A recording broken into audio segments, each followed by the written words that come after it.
abrir sua Bíblia em Atos dos Apóstolos, capítulo 2, versículo 1 a 13.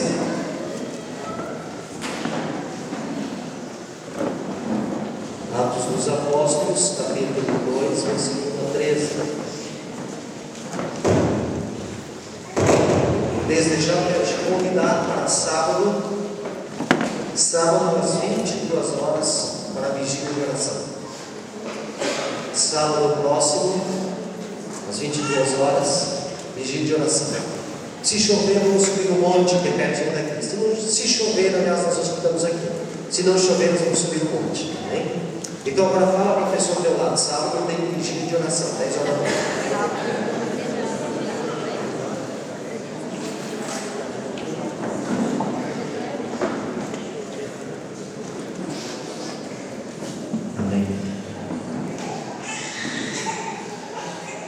Chegado o dia de Pentecoste, estavam todos reunidos num só lugar. De repente veio do céu um som, como de um vento muito forte, e encheu toda a casa na qual estavam assentados. E viram o que parecia línguas de fogo que se separaram e pousaram sobre cada um deles. Todos ficaram cheios do Espírito Santo e começaram a falar outras línguas, conforme o Espírito os capacitava. Havia em Jerusalém judeus tementes a Deus, vindos de todas as nações do mundo. Ouvindo o seu som, ajuntou-se uma multidão que ficou perplexa, pois cada um os ouvia falar em sua própria língua. Atônitos e maravilhados, eles perguntavam: acaso não são galileus todos estes homens que estão falando? Então como os ouvimos, cada um de nós, em nossa própria língua materna?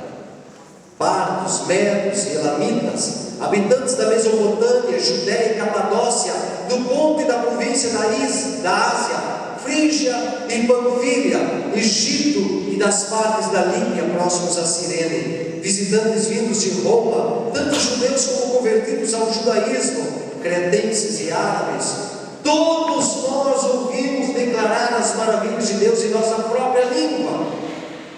Atônitos e perplexos, todos perguntavam uns aos outros: que significa isto?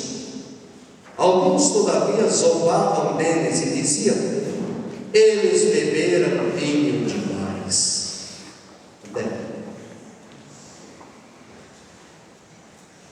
Um grande desafio para a nossa igreja: genuinidade, ou seja, autenticidade.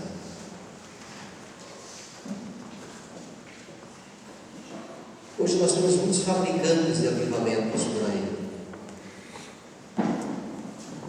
Pode ligar a luz aqui na frente?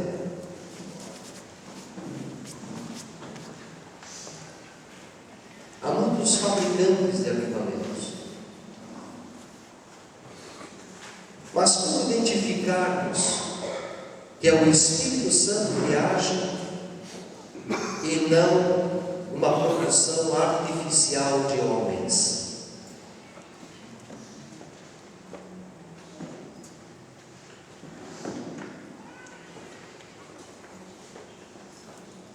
O Espírito de Deus anseia se derramar sobre a igreja.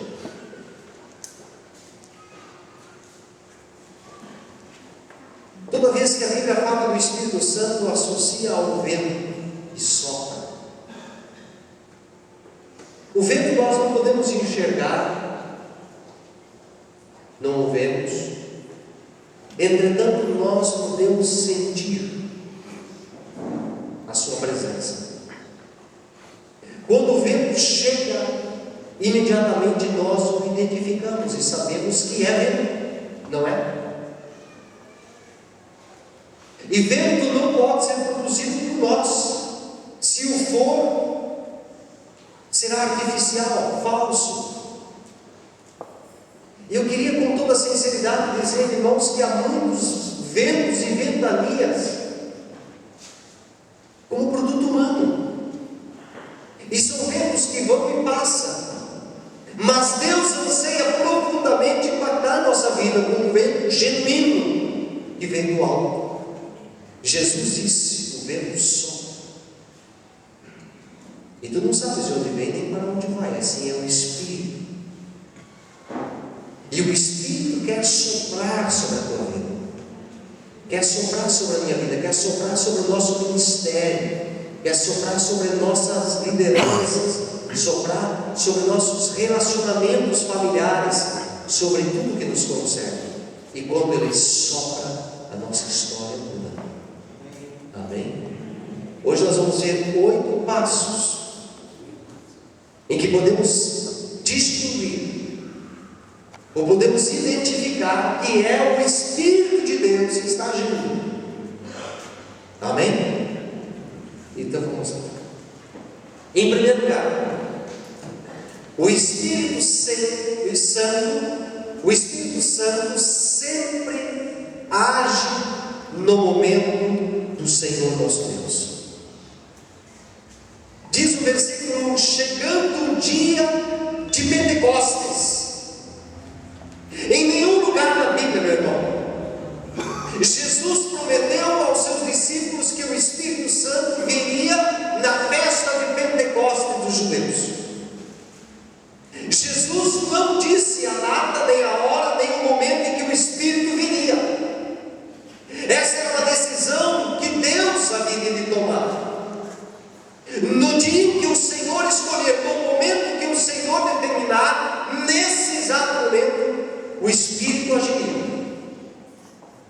Na Bíblia nós temos 2 palavras para tempo: o tempo cronos, que é o tempo cronológico, é o tempo que nós vivenciamos, é o tempo que está no nosso domingo, que nós agendamos, naquele no qual nós vivenciamos nossa realidade divina. Tempo cronológico do relógio, do dia da semana, do mês, do ano. Mas uma outra palavra aparece no Novo Testamento, chamado kairos. Esse não é o tempo do homem, é o tempo de Deus, é o momento de Deus. É exatamente a hora determinada pela vontade soberana de Deus. Portanto, o derramar do Espírito sobre uma igreja, sobre um povo, sobre um grupo de irmãos, não é uma escolha determinada por eles, mas por Deus. Eu não sei quantos cultos de oração, não sei quantos jejuns, não sei quantas campanhas nós precisamos fazer para que Deus venha e derrame o seu Espírito sobre nós. Isso vem da dependência dele, da vontade dele. Ele escolhe o dia. Mas uma coisa temos que fazer: é nos colocar à disposição de sermos encontrados por Deus no seu tempo. Amém? No dia, no relógio, na vontade de Deus. Pode ser hoje, pode ser sábado à noite na vigília, como foi na outra que nós tivemos, lembra? Quem esteve aqui? O Espírito de Deus é derramado. É no cronos de Deus, é no momento do Senhor que Ele age. Então não adianta eu colocar a placa lá na frente dizendo assim: próximo sábado, grande mover do Espírito, porque quem decide isso é Deus. Amém? Segunda lição que aprendemos: quando o Espírito age, Ele sempre agirá de uma maneira soberana e sobrenatural. Vamos falar juntos. Quando o Espírito age, Ele sempre agirá de uma maneira sobrenatural. O versículo 2 diz que de repente veio do céu um som como de um vento muito forte e encheu toda a casa na qual estavam assentados. No momento de Deus, o Espírito veio, e quando veio, todos sentiram e sabiam que era Deus agindo.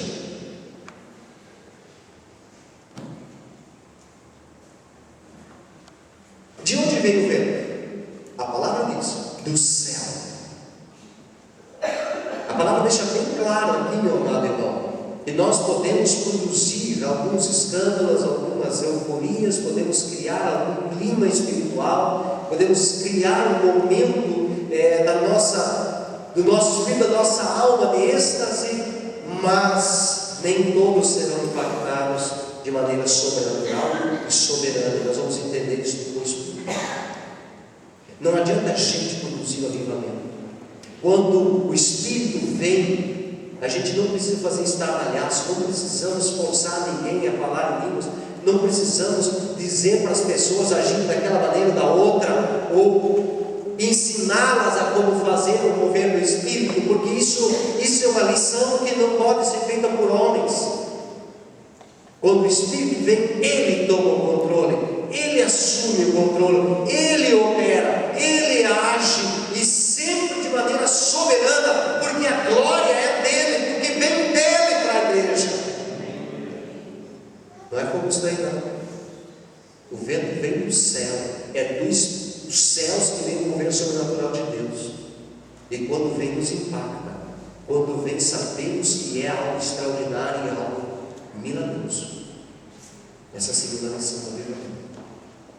Terceiro sinal: o Espírito sempre agirá de maneira única. Vamos falar juntos. O Espírito sempre agirá de maneira única. O versículo 3 diz assim, e vira o que parecia línguas de fogo, que se separaram e pousaram sobre cada um deles. Você imagina, eles estão reunidos orando. De repente o lugar é tomado por um vento, um som de um vento forte. O som é tão forte que se torna audível a todos. A todos. E de repente um grande fogo vem, e o fogo fica naquele lugar, e todos veem que o fogo se separa em línguas e pousa sobre cada um deles. 120 labaredas sobre 120 pessoas num cenário semelhante a este. Que coisa maravilhosa. Gente, isso nunca mais se repetiu na história da igreja. Sabe o que a gente aprende? Que Deus é um Deus que inventa história. Deus é um Deus de novidade. Deus sempre age em novidade. Deus não precisa ficar se repetindo. Deus age num culto de uma maneira, no outro culto de outra maneira, de outro culto de outra forma. Muitas vezes nós ansiamos para que Deus repita o culto de domingo passado e não voltar nele. Não, senão eu tenho coisa diferente para você. Sabe o que Deus está dizendo com isso? Que Ele é um Deus que se renova nas nossas vidas. Você percebe que Jesus sempre curou as pessoas de maneira diferente. Ele não tinha uma técnica, um método, uma maneira de ficar induzindo a cura. Ele operava soberanamente de maneiras diferentes. Isso quer dizer, amados, que o Espírito de Deus opera de formas diferentes. Estamos abertos apenas para que isso aconteça. Amém? Quando as coisas são sempre iguais, significa que é fogo produzido por homem. O que aconteceu ontem não se repetirá talvez hoje. A gente espera que Deus venha de barquinho, Ele venha andando sobre as águas. Você percebe que o maná nunca foi o mesmo. Todo dia ele era renovado, provavelmente vinha de uma maneira diferente sobre o povo que estava no deserto. Quando Deus age, Ele age de uma maneira única e sempre nos impressiona, sempre chama a nossa atenção. A quarta lição que aprendemos é que o Espírito sempre age de maneira comunitária. Vamos orar juntos.